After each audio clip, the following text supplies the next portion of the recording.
Beyond Time, bab 913-914. Untuk melihat video selengkapnya, sahabat bisa kunjungi playlist yang telah Sabta Novel sediakan. Yuk mari, kita berimajinasi bersama dan masuk ke alur ceritanya.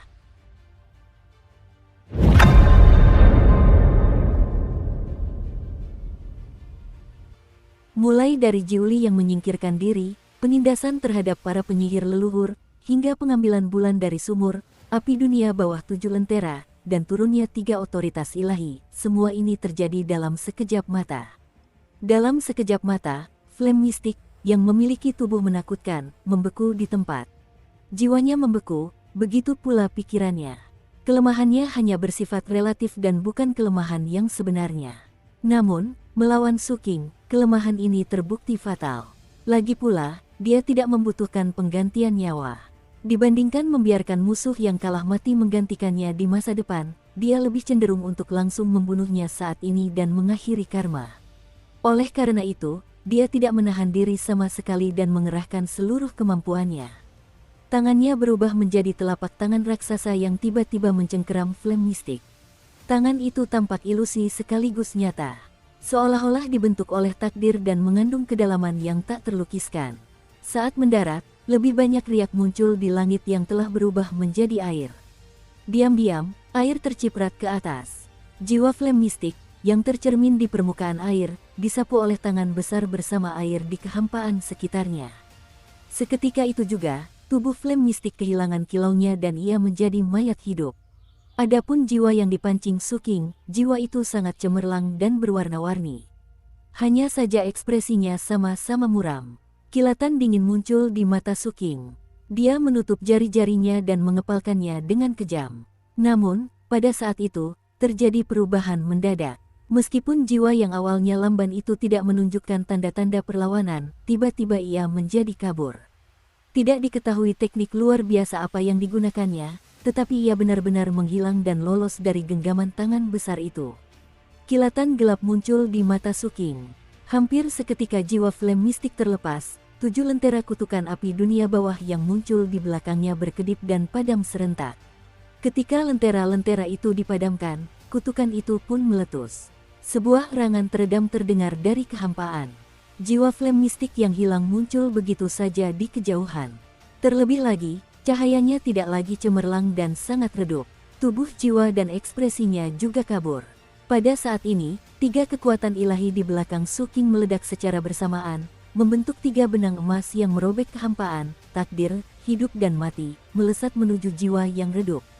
Dengan menggunakan karma untuk menguncinya dan takdir untuk membunuh, mereka langsung muncul di sekitar jiwa tersebut.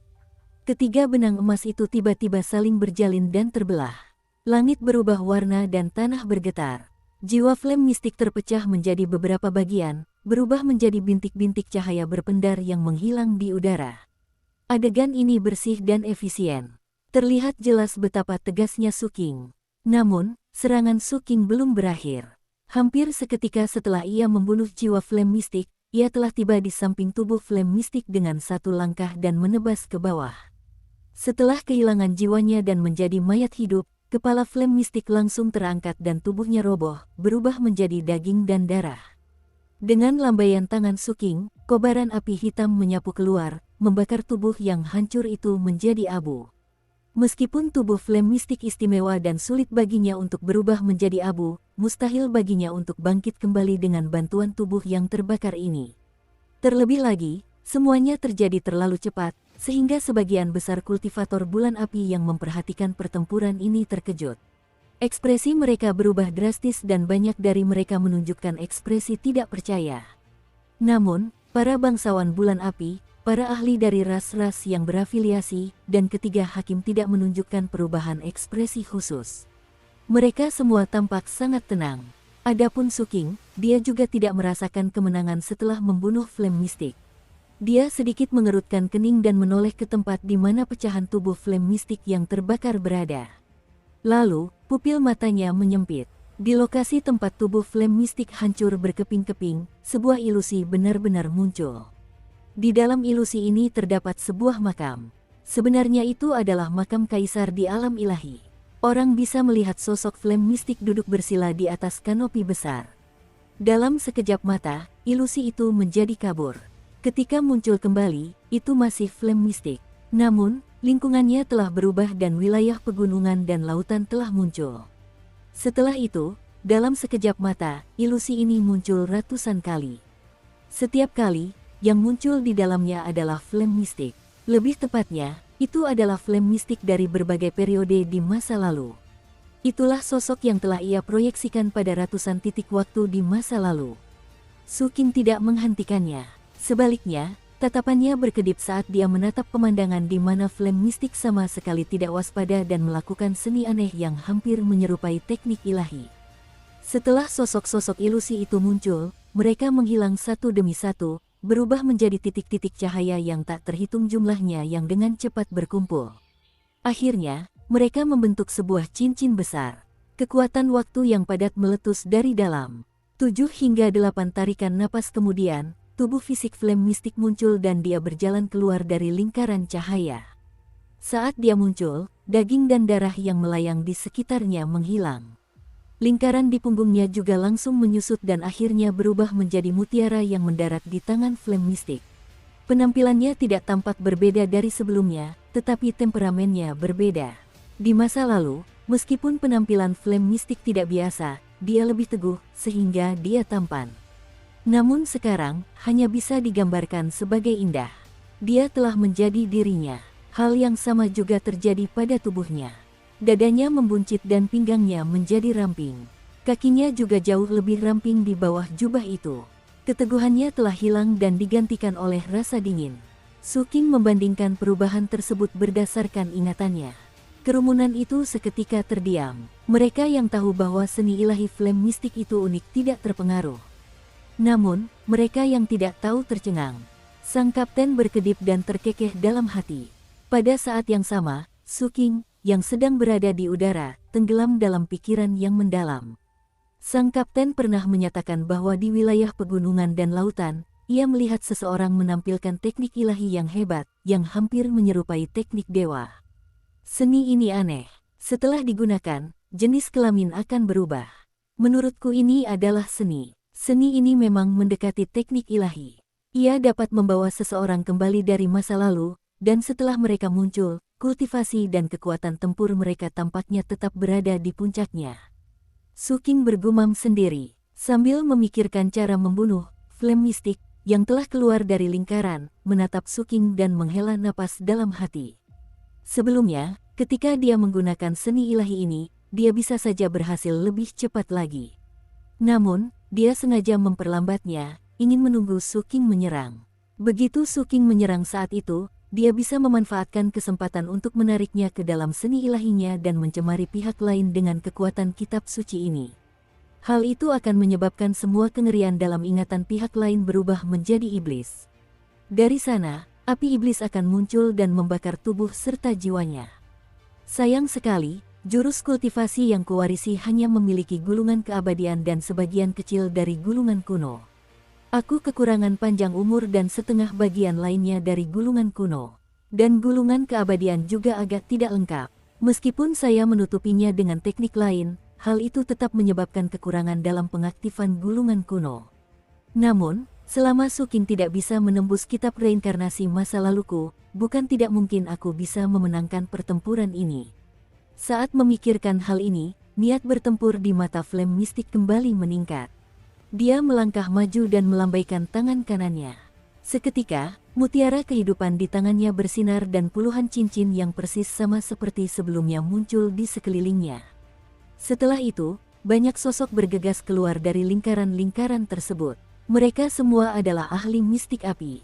Meskipun ada perbedaan antara kultivasi mereka dan tubuh utama, mereka dapat berpindah satu sama lain sesuka hati, yang sangat mendalam di bawah kerja sama diam-diam. Setelah dia muncul, saat niat bertempur flame mistik meledak, aura dari tubuh-tubuh masa lalunya juga bangkit dan menyerang Su Qing dari segala arah. Dibandingkan sebelumnya, auranya tidak hanya tidak berkurang, tetapi bahkan menjadi lebih kuat. Kilatan tajam muncul di mata Su Qing. Dia mengangkat tangan kanannya dan mengayunkannya ke depan. Seketika, benang emas yang dibentuk oleh kekuatan ilahi kemalangan di belakangnya menghilang dan muncul di takdir flame mistik dengan cara yang misterius. Kekuatan kesialan seketika menghampiri takdirnya. Dalam sekejap, itu menyebar. Ekspresi tubuh-tubuh flame mistik di masa lalu semuanya berubah. Ketika beberapa dari mereka bergegas mendekat, sebuah celah spasial tiba-tiba muncul di depan mereka dan melahap mereka. Beberapa di antaranya tubuhnya diselimuti cahaya yang sangat terang, menyebabkan kultivasi mereka menjadi kacau tanpa alasan yang jelas. Beberapa mengalami kecelakaan yang lebih parah. Mereka menyebarkan kekuatan ilahi mereka dan menderita akibat buruk. Ada juga beberapa yang benar-benar menunjukkan tanda-tanda indera ilahi yang kacau dan hubungan mereka dengan tubuh utama flame mistik terputus-putus. Bahkan ada beberapa yang matanya memerah dan mulai saling menyerang. Pemandangan yang sangat aneh ini menimbulkan gelombang kegelisahan di hati semua kultivator yang melihatnya. Beberapa bangsawan bergumam, kekuatan kemalangan, ekspresi flame mistik juga berubah. Namun, dia tahu bahwa sekarang bukanlah waktu untuk berpikir.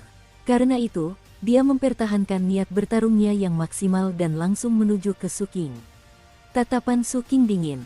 Meskipun dia telah melihat sebagian besar jurus ilahi flame mistik dalam pertempuran ini, bukan ini yang dia inginkan. Pikirannya yang tak berubah sejak awal adalah untuk mengakhiri pertempuran dengan cepat. Karena jiwa pihak lain adalah kelemahan, dia tentu saja harus menargetkannya lagi. Oleh karena itu, setelah kemalangan itu, kekuatan ilahi pembatas racun di samping Su King tiba-tiba bangkit, seketika membentuk kabut hitam yang mengerikan. Saat kabut itu bergolak, raungan yang mengguncang dunia terdengar. Bayangan raksasa Ming Fei samar-samar terlihat di dalam, seperti dewa, menekan dunia. Mata tunggalnya berkedip saat menatap flame mistik, yang telah tiba sekitar 1000 kaki dari Su King. 6 kekotoran Tuhan tiba-tiba turun. Kekotoran pertama, api ilahi menghasilkan asap, munculnya asap mendatangkan kenajisan. Suara Su King terdengar seperti perintah saat keluar dari mulut Ming Fei. Alam semesta seolah menyatu menjadi satu, membentuk suara Dao Agung. Dukung terus channel YouTube Sabta Novel. Begitu dia berbicara, seluruh tubuh flame mistik bergetar. Kotoran yang tak terhitung jumlahnya muncul begitu saja dari tubuhnya, berubah menjadi titik-titik hitam yang menyebar ke seluruh tubuhnya. Perubahan mendadak ini menyebabkan tubuhnya gemetar. Kekotoran kedua, jiwa ilahi menyimpan keinginan, munculnya keinginan menyimpan keterikatan duniawi, yang menyebabkan hilangnya kemahatauan. Kata-kata Su King sedingin suara langit. Ekspresi flame mistik berubah drastis dan semua persepsinya langsung menghilang. Kekotoran ketiga, tubuh ilahi dapat mengalami kemunduran, munculnya pembusukan mengarah pada kerusakan, tanpa keabadian. Semua bintik hitam itu membusuk. Dalam sekejap mata, flame mistik tampak bukan manusia maupun hantu. Daging dan darahnya rontok dan tulangnya membusuk. Kekotoran keempat, tempat suci diselimuti debu, munculnya debu mengaburkan cahayanya, memutus nyala api dupa. Landasan Dao flame mistik runtuh dan dia mengeluarkan ratapan saat basis kultivasinya terguncang. Kekotoran kelima, keilahian mengandung kekotoran, munculnya kekotoran kurang bijaksana, mengganggu tatanan ilahi. Kekuatan pemusnahan jiwa meningkat. Kekotoran keenam, kehidupan seorang dewa melahirkan kutukan, munculnya kutukan memutuskan kehidupan, memadamkan sumber ilahi. Niat membunuh terpancar dari mata Su King. Suaranya seperti guntur dan setiap kata yang diucapkannya seolah mengguncang dunia. Untuk pertama kalinya, 6 kekotoran Tuhan bersinar di Wanggu. Di bawah kekuatan mereka, tubuh flame mistik langsung hancur dan jiwanya berubah menjadi abu. Tak satu pun tubuhnya di sekitarnya yang selamat dan semuanya lenyap. Pada saat itu, kekuatan waktu kembali meledak dan ilusi muncul satu demi satu. Melihat flame mistik hendak menggunakan jurus rahasia kekuatan ilahi yang sebelumnya ia gunakan, ekspresi Su King berubah dingin. Dia telah mencari solusi dan telah menemukannya. Dia tidak perlu membunuh tubuh-tubuh wanita itu berulang kali, dia harus menghancurkan semuanya sekaligus. Pada saat itu, dia mengangkat dan menurunkan tangan kanannya.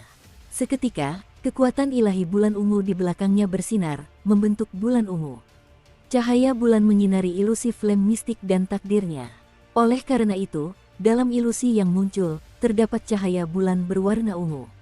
Cahaya bulan ini telah menyatu dengan seluruh masa lalu flame mistik dan ada di mana-mana. Segala hal tentang flame mistik muncul dalam pikiran Su Qing dengan cahaya bulan sebagai panduan. Dia hampir mengetahui semuanya. Flame mistik ingin melawan. Su Qing menggelengkan kepalanya dan teriakan pedang terdengar dari tubuhnya. Cahaya dingin melesat keluar dari tubuhnya dengan momentum membelah langit. Langit berubah warna dan cahaya putih menerangi dunia. Itu adalah bayangan pedang. Itu adalah pedang kaisar yang ada di tubuh Su Qing. Jiwa Kaisar Utara memegang pedang Kaisar Agung dan mengendalikannya dari dalam tempat penyimpanan. Meskipun dia tidak bisa mewujudkan pedang itu di luar, dia bisa membentuk bayangan pedang. Dengan cahaya bulan ungu sebagai katalis, pedang itu menebas ke bawah. Serangan pedang ini dapat menghancurkan reinkarnasi, menebas masa lalu, dan memutuskan masa kini. Seluruh masa lalu ilusi flame mistik memuntahkan darah pada saat ini, ekspresi mereka berubah menjadi gila. Kerumunan orang menjadi riuh, dan para bangsawan tampak sangat terharu. Tatapan ketiga hakim itu tiba-tiba berkedip. Hakim muda itu menghilang dari posisinya dan muncul kembali di dalam adegan ilusi dari semua masa lalu sang mistikus api, berdiri di hadapannya dengan tangan terangkat seolah-olah untuk menghalangi bayangan pedang kaisar yang turun. Mata Su Qing berbinar. Setelah berpikir sejenak, dia mengibaskan lengan bajunya. Seketika, pedang kaisar yang agung itu menghilang. Sebelum bayangan pedang itu mendarat, bayangan itu menghilang dengan sendirinya, dan dunia kembali normal. Su Qing dengan tenang menangkupkan tinjunya dan membungkuk kepada pemuda itu. Setelah itu, dia mengabaikan mereka dan menuju ke arah kerumunan, berdiri di samping kapten. Pada saat itu, ketika langit kembali cerah dan bayangan pedang dalam ilusi flame mistik menghilang, jurus rahasia flame mistik akhirnya selesai. Setelah membentuk kembali tubuhnya, dia berdiam di sana dan menatap punggung Su Qing dengan ekspresi yang rumit. Aku kalah. Di masa depan, aku rela mati menggantikanmu sekali saja. Sambil berbicara, dia menekan dahinya, setetes darah jiwa langsung menuju ke Su Qing. Su Qing mengambilnya tetapi tidak berbicara. Adapun pemuda hakim yang berdiri di samping flame mistik itu, tatapannya dalam saat ia menatap Su Qing dan berbicara dengan suara rendah. Kemahatauan. Su Qing menggelengkan kepalanya. Bukan berarti aku maha tahu, aku hanya tahu segalanya tentang dia. Begitu kata-kata itu terucap, semua orang terdiam. Wilayah Dreamflow adalah salah satu dari 5 wilayah di tepi tenggara ras surga mistik bulan api. Wilayah ini unik, terkadang pemandangannya masih alami, sementara di waktu lain, dipenuhi dengan hal-hal yang tidak murni, dengan pegunungan gelap dan perairan yang tercemar. Alasan dibalik ini terletak pada awan aneh yang mengalir melalui wilayah tersebut. Awan di sini bukanlah entitas tunggal, melainkan massa yang tak berujung, menyerupai langit itu sendiri atau sungai-sungai besar yang mengalir di angkasa. Ketika awan berwarna putih, tanah di bawahnya tumbuh subur dengan vitalitas, tetapi ketika awan berubah menjadi hitam, iblis dan monster muncul, dan zat-zat aneh menyerang segala sesuatu di wilayah tersebut. Pemandangan ini unik di wilayah ini, sebuah fenomena alam dan manifestasi dari iklimnya. Penduduk asli menyebutnya awan impian. Pada saat itu, ketika awan putih melayang di langit wilayah Dreamflow, sebuah perahu ajaib khusus terbang melintas. Penampilan perahu ini melampaui ekspektasi umum. Bentuknya bukan seperti perahu, melainkan seperti sosok manusia. Itu adalah seorang wanita tua berjubah hitam, dengan banyak tentakel yang menjulur, bergoyang, dan bergerak ke sana kemari. Sosoknya yang tinggi tampak samar-samar di antara awan dan kabut. Jika manusia melihat ini, mereka pasti akan berpikir bahwa seorang dewa sedang berpatroli di langit. Dan di atas kepala wanita tua yang seperti dewa itu, 2 orang duduk bersila. King kecil, bagaimana keadaan daerah ini? Biar ku beritahu, ada legenda di sini. Konon, beberapa tahun yang lalu, seekor banteng suci melewati tempat ini dan tidur di sini. Ia bermimpi indah, dan ketika bangun, ia bersin dan meludahkan mimpi indah itu, membentuk kabut tak terhitung yang berubah menjadi awan. Sejak saat itu, awan-awan mimpi muncul di wilayah luas ini. Orang yang berbicara adalah seorang pemuda dengan penampilan biasa. Hanya matanya yang luar biasa cerah, dan dalam seperti pusaran yang bisa melahap segalanya. Rambutnya acak-acakan, dan penampilannya secara keseluruhan tidak istimewa, tetapi jubah merah terang yang dikenakannya membuat penampilannya yang duduk di sana tampak sangat memukau dan menarik perhatian. Seolah-olah siapapun akan langsung tertarik padanya. Lagi pula, bukan hanya jubahnya yang berwarna merah, tetapi juga sepatu dan celananya, sehingga seluruh tubuhnya tampak merah. Orang berbaju merah ini memiliki ekspresi yang sangat angkuh dan berbicara dengan bangga kepada pemuda lain di sampingnya. Pemuda di sampingnya sangat berbeda dengan penampilannya. Pakaiannya hanya berupa baju biru biasa, sederhana dan elegan. Namun, dengan wajahnya yang sangat tampan, segala sesuatu di dunia tampak hanya sebagai pelengkap baginya. Mereka tidak berani dan tidak mampu bersaing untuk mendapatkan sedikit pun kecemerlangan. Dukung terus channel YouTube Sabta Novel. Pada saat itu, orang yang tak tertandingi ini membuka matanya dan memandang pegunungan hijau dan sungai-sungai di bawahnya. Kakak tertua, dulu, ketika kau masih berada di ras surga mistik bulan api, kau menciptakan legenda ini dan menyebarkannya ke dunia luar, kan? Suaranya jernih dan enak didengar. Kedua orang ini tentu saja adalah Erniu dan Suking, yang telah meninggalkan Gunung Suci dan sedang menuju wilayah umat manusia. Setelah mendengar kata-kata Suking, sang kapten terkekeh. Kemudian ia mengangkat kepalanya dan memandang cakrawala yang jauh, meregangkan punggungnya. Benar sekali, yang ingin saya katakan adalah Dao Agung Langit dan Bumi, yaitu kebenaran sejarah perlu dimodifikasi. Ekspresi sang kapten kembali menjadi arogan. Sebagai contoh, bagaimana sejarah akan mencatat perjalanan sang mistikus api kita kali ini dan bagaimana sejarah akan mencatat kontribusi tak tertandingi yang telah kita berikan bagi umat manusia dalam beberapa tahun mendatang. Aku sudah memikirkannya. Beginilah seharusnya sejarah dicatat. Mata sang kapten berbinar. Pada tahun 2939 kalender perang mistik, para pahlawan tak tertandingi umat manusia, Chen Erniu dan Suking, menyapu para pilihan surga dari surga mistik bulan api dan merebut gelar surga mistik agung.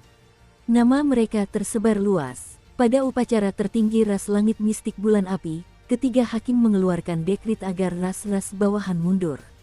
Mulai sekarang, selama 1000 tahun, mereka tidak akan menyerang wilayah umat manusia. Mereka juga membuat pernyataan tegas tentang kepemilikan ras langit hitam. Umat manusia beruntung memiliki dua orang yang tak tertandingi ini. Ini adalah anugerah dari keberuntungan manusia purba dan bukti kuat bahwa keberuntungan Wanggu masih bersama umat manusia. Kapten itu berkata dengan lantang. Suking memasang ekspresi aneh dan tidak berbicara. Meskipun kata-kata kapten itu berlebihan, kenyataannya tidak jauh berbeda. Meskipun keduanya telah meninggalkan upacara lebih awal, setelah mengalahkan Flame Mystic sebagai Grand Mystic Heaven, dia menyampaikan permintaannya kepada ketiga hakim tersebut. Sebagai imbalan karena menjadi Grand Mystic Heaven, dia bisa mengajukan permintaan kepada para hakim. Motif Suking datang ke ras surga mistik bulan api juga demikian. Oleh karena itu, berdasarkan dekrit dari tiga hakim surga mistik bulan api, ras-ras yang berafiliasi yang berperang melawan ras manusia mundur. Selain itu, dalam pertempuran di wilayah ras langit hitam, pihak bulan api tidak lagi berpartisipasi. Suking juga sedikit terkejut dengan kelancaran masalah ini. Bagaimanapun, ini adalah perang dan bukan permainan anak-anak. Dia bahkan sudah menyiapkan rencana lain untuk ini. Kakak senior tertua, aku terus merasa bahwa penarikan pasukan Flame Moon adalah sesuatu yang akan mereka lakukan. Kehadiran kita hanya memberi mereka alasan yang sah untuk mengakhirinya lebih cepat. Suking menatap kapten itu. Kapten itu melambaikan tangannya. Mengapa kamu terlalu banyak berpikir? Terlepas dari ada atau tidaknya alasan, tidak apa-apa selama kejayaan itu milik kita. Suking tersenyum. Dia merasa apa yang dikatakan kapten masuk akal. Karena dia tidak dapat menemukan alasannya, daripada terlalu banyak berpikir, lebih baik mengesampingkannya. Asalkan hasilnya baik, itu sudah baik. Saat memikirkan hal itu, Suking menundukkan kepala dan memandang bayangan hitam yang dipantulkan oleh cahaya. Sinar matahari menembus awan dan menyebar membentuk bercak-bercak di belakangnya, memantulkan bayangan di depannya. Meskipun agak kabur, Suking masih dapat dengan jelas merasakan fluktuasi emosi yang terpancar darinya. Ia sedang menjelaskan, seolah-olah tidak ingin tuannya terlalu khawatir, jadi ia berpura-pura mati. Little Shadow terbangun 5 hari yang lalu dan berpura-pura mati selama sekitar 15 menit sebelum Suking mengetahuinya. Suking awalnya mengira pihak lain benar-benar sudah meninggal. Lagi pula, di wilayah pegunungan dan lautan, untuk menyingkirkan Jiuli, bayangan itu telah menahan kekuatan pemusnahan. Pada akhirnya, bahkan tekadnya pun lenyap. Ia tampak tertidur lelap dan juga tampak seperti telah mati. Nasibnya cukup berat, Su Qing bergumam dalam hati. Dia masih sangat senang dengan pemulihan bayangannya. Karena itu, senyum muncul di wajahnya. Namun, leluhur Sekte Berlian merasa tidak senang, sementara sosok bayangan itu merasa senang sekaligus khawatir. Ia senang karena masih hidup, tetapi khawatir akan ada hal-hal yang lebih berbahaya di masa depan. Namun, ia tidak berani menunjukkannya. Ia hanya bisa memasang ekspresi bahagia dengan hati-hati. Setelah itu, dengan waspada ia memancarkan gejolak emosi lainnya. Tuan, janji, daging Dewi Merah. Senyum Su Qing membeku. Si bayangan kecil bergidik. Saat Su Qing dan sang kapten bergegas menuju wilayah umat manusia, berita tentang Su Qing yang menjadi Grand Mystic Heaven menyebar ke seluruh Wanggu dengan kecepatan yang lebih cepat. Ras langit mistik bulan api saat ini sangat menarik perhatian karena ketiga dewa tersebut telah mencapai kesempurnaan. Bagaimanapun, ini menyangkut perubahan di masa depan Wanggu. Oleh karena itu, setiap gerakan ras langit mistik bulan api tentu saja diperhatikan. Pada saat ini, surga mistik agung yang telah dipilih tentu akan mendapat perhatian. Terlebih lagi, Grand Mystic Heaven kali ini sebenarnya adalah seorang manusia. Terlepas dari apakah ini kebetulan atau bukan, hal itu membuat orang-orang berpikir keras. Yang terpenting adalah, di mata berbagai ahli, mereka dapat langsung mengetahui bahwa manusia ini sebenarnya adalah seseorang yang mendambakan daging dan darah dari wajah yang terfragmentasi itu. Hal ini menyebabkan kegemparan yang luar biasa besar. Dalam sekejap, ras-ras kuat dari seluruh Wanggu mulai mengumpulkan informasi tentang Su Qing dan Chen Erniu. Nama mereka juga sangat diingat oleh banyak ahli. Hal yang sama juga terjadi pada umat manusia. Sebelum Su Qing dan Erniu kembali, perbuatan mereka telah menyebar seperti badai di wilayah ibu kota Kekaisaran Agung umat manusia. Semua Raja Langit, Bangsawan Langit, dan Menteri sangat terkejut. Para pangeran bahkan lebih terguncang. Ras surga mistik bulan api, surga mistik agung. Surga mistik agung manusia pertama dalam sejarah bulan api. Ini sungguh sulit dipercaya. Dalam pertarungan antara Su Qing dan pilihan surga nomor 1 dari bulan api, jika bukan karena hakim, pilihan surga nomor 1 itu pasti sudah terbunuh. Tuan Su meminta Flame Moon untuk mundur dan ras langit hitam akan menjadi milik ras manusia. Kontribusi yang tiada duanya. Sebagian besar dari mereka mengenal Su Qing dan tidak mengenal Erniu. Dari berita yang beredar, jelas bahwa orang bernama Erniu bukanlah tokoh utama. Oleh karena itu, sebagian besar perhatian mereka tertuju pada Su Qing. Keterkejutan dan ketidakpercayaan menyebar dengan cepat di wilayah umat manusia. Hal yang sama juga terjadi di Akademi Kekaisaran. Sekolah abadi varian telah meraih ketenaran sejak awal. Sekarang, dengan reputasi besar Su Qing, mereka juga menikmati keuntungan lebih lanjut. Mereka naik ke puncak baru, dan semua siswa sekolah abadi varian merasa gembira. Mereka yang lebih bersemangat daripada mereka adalah para pemegang pedang dari Kabupaten Fenghai yang telah mengikuti Su Qing ke kota Kekaisaran.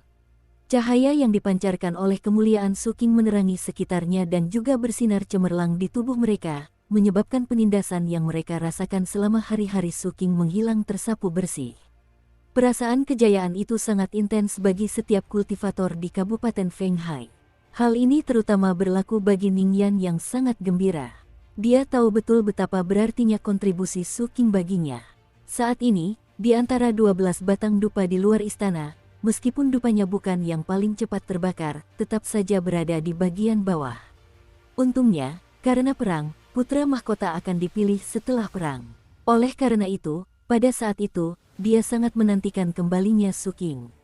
Adapun Kong Xianglong, setelah mengetahui perbuatan Su Qing, dia tertawa terbahak-bahak. Dia senang untuk Su Qing dan juga untuk Kabupaten Fenghai. Dia tahu bahwa dia tidak bisa mengejar Su Qing, tetapi dia memiliki jalannya sendiri. Selama hari-hari ketika Su Qing pergi, Li Yunsan, Master Istana Pemegang Pedang dari Kabupaten Fenghai, yang datang ke kota Kekaisaran bersamanya, melakukan yang terbaik untuk membina Su Qing. Jelas, semua orang tua di Kabupaten Fenghai berharap bahwa keturunan Master Istana Lama akan mengambil alih posisi Master Istana Pemegang Pedang. Meskipun Wu Jianwu juga merasa gembira, ia tetap merasa sedikit iri. Namun demikian, agar terlihat mirip dengan orang lain, ia secara khusus membuat sebuah puisi. Pada mulanya, kehidupan yang subur terbentang. Sepanjang zaman, siapa yang disayangi? Mystic Heaven seharusnya memasukkan saya ke dalam lingkarannya. Sayang sekali, dicuri oleh pencuri yang licik. Puisi ini menjadi cukup populer. Di antara semua orang di Kabupaten Fenghai, ada seorang wanita yang sangat istimewa bagi Suking. Ia duduk di sebuah paviliun dengan selembar kertas giok di tangannya yang ramping seperti giok sambil terkekeh. Wanita itu memancarkan aura kebangsawanan, fitur wajahnya halus seperti porselen berkualitas tinggi. Kulitnya sangat cerah, alisnya mengingatkan pada pegunungan di kejauhan, matanya seperti air di musim gugur. Dengan hidung mancung dan bibir merah muda, giginya berkilau putih. Sosoknya anggun seperti pohon willow yang bergoyang tertiup angin. Setiap gerakannya dipenuhi kelembutan dan keanggunan. "Nak, kamu sudah dewasa." Wanita itu mengedipkan mata indahnya dan mengangkat sepotong kue awan hijau di depannya. Pada saat itu, Suking dan sang kapten telah meninggalkan perbatasan ras langit mistik bulan api dan memasuki Kabupaten Liaoxuan. Bau darah yang menyengat, disertai dengan zat-zat aneh, menyelimuti dunia di wilayah ini.